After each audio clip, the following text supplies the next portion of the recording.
Hello, network marketing professionals. I'm Tim Sales.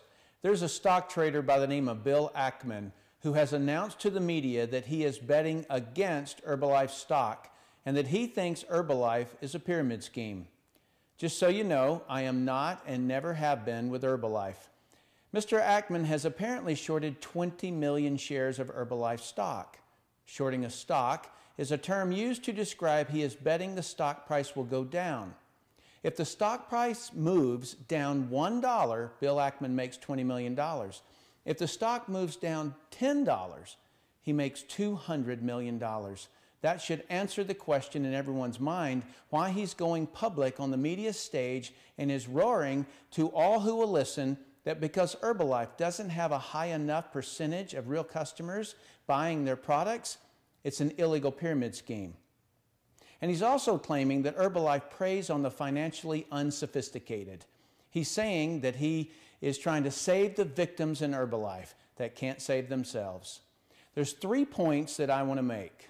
Point 1, I'm sorry to doubt Mr. Ackman's sincerity, but placing a $1 billion bet against Herbalife before he made the comment that Herbalife preys on the poor makes no sequential sense if his intent is to save people from harm, because many of Herbalife's distributors own the stock also. Perhaps had he opened an Herbalife Poor People Foundation and pledged the profits that he and his company, Pershing Square, earn off the drop of Herbalife stock, then maybe I'd believe he truly cared about those poor Herbalife victims. Point 2.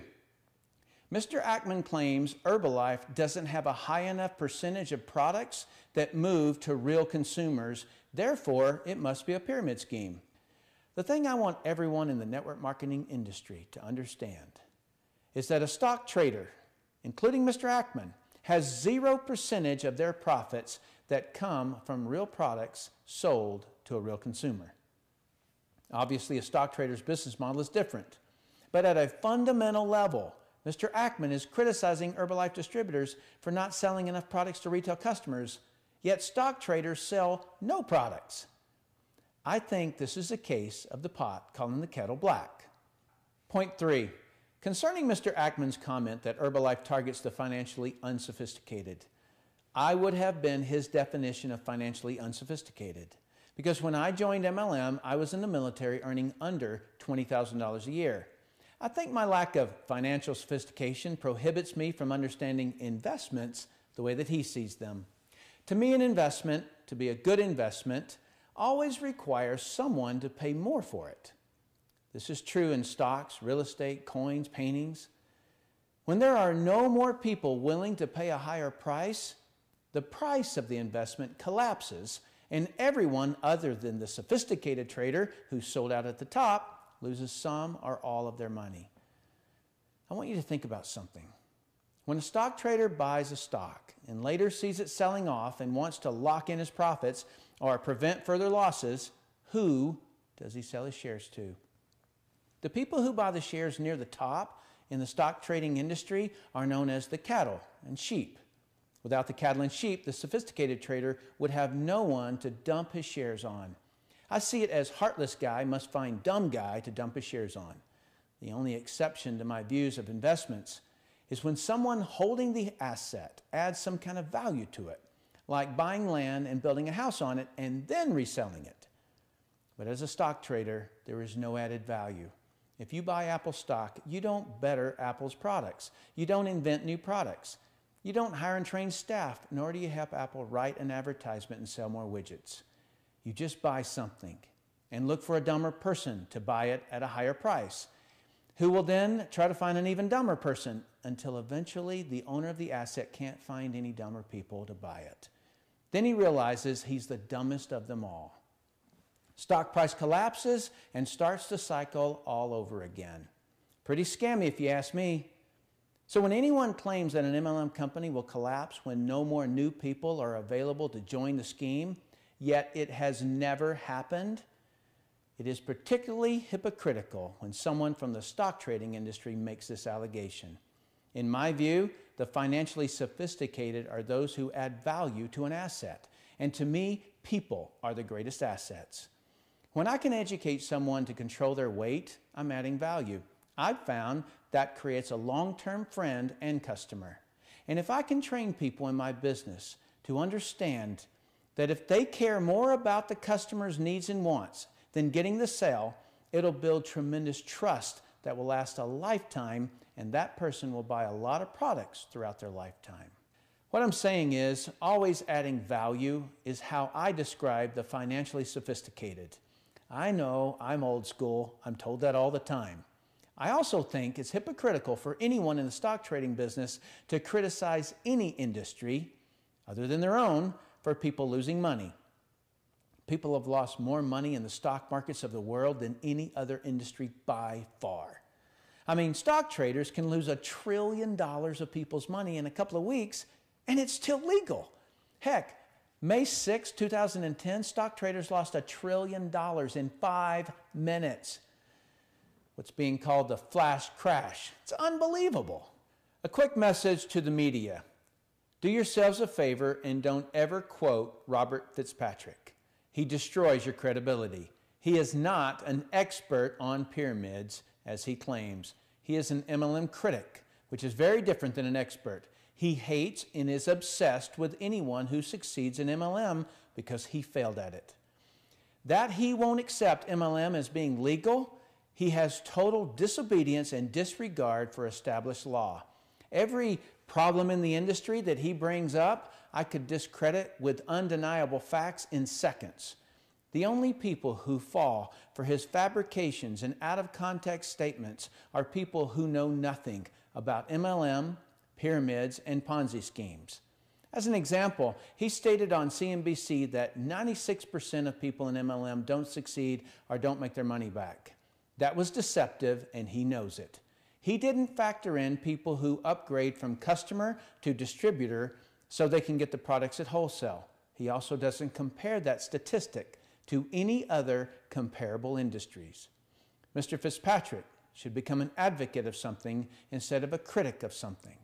Start an industry where 96% succeed in it, and maybe I'll join you. Journalists in the media need to understand something. The MLM industry has been around for over 50 years. There are approximately 74 million people involved at some level. Over 70% of the U.S. population has bought a product from us. Maybe 40 years ago, you could break a news story about someone being deceived by an MLM company, but there is no breaking story here. The public already knows about MLM, and the government already regulates MLM. The media has ganged up on and attacked the multi-level marketing industry about every 3 to 5 years, but their content used in the attacks has not changed in 50 years. It's the same old stuff.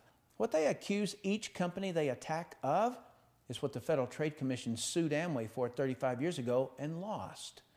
One of the facts that came out of that suit, which is never mentioned in the media, was that Amway proved that people lower in the ranks did in fact make more money than people higher in the ranks. When you know this fact, it's impossible to attach the word pyramid to the MLM structure. Because a pyramid scheme is each level earning less. Therefore, the people at the top are making all the money.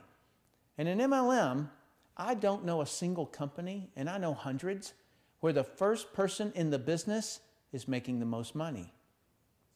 Also, if you're in the media and give a statistic of the MLM industry, please compare it to a similar industry. Otherwise, it becomes very obvious you're writing a biased story.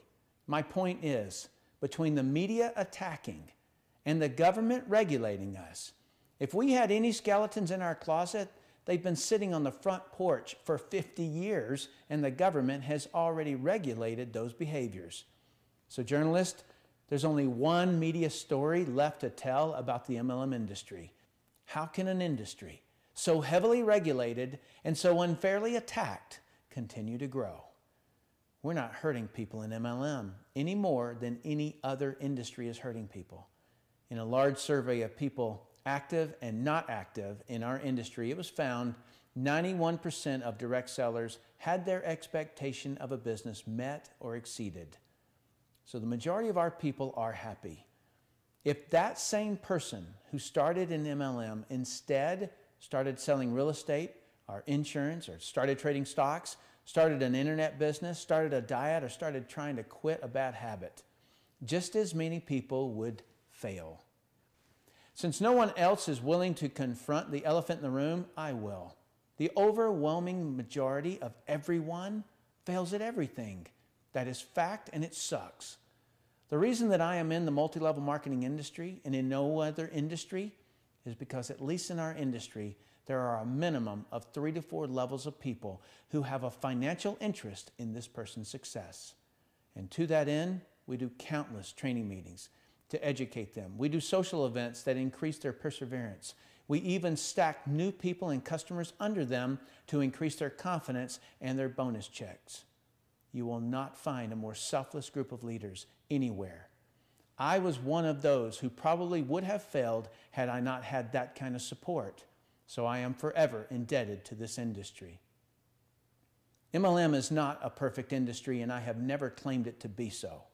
But when I compare each industry that someone could earn good money in, be it franchise, be it traditional business, be it stock trading, MLM always wins because of the lower startup costs and infrastructure of support and training. I want the MLM industry better than it is now. I'm working on training methods and techniques to better the statistics of us. But until someone in every industry takes responsibility for your own industry's poor statistics, don't cut MLM down, because every industry that has a high income potential has pretty much the same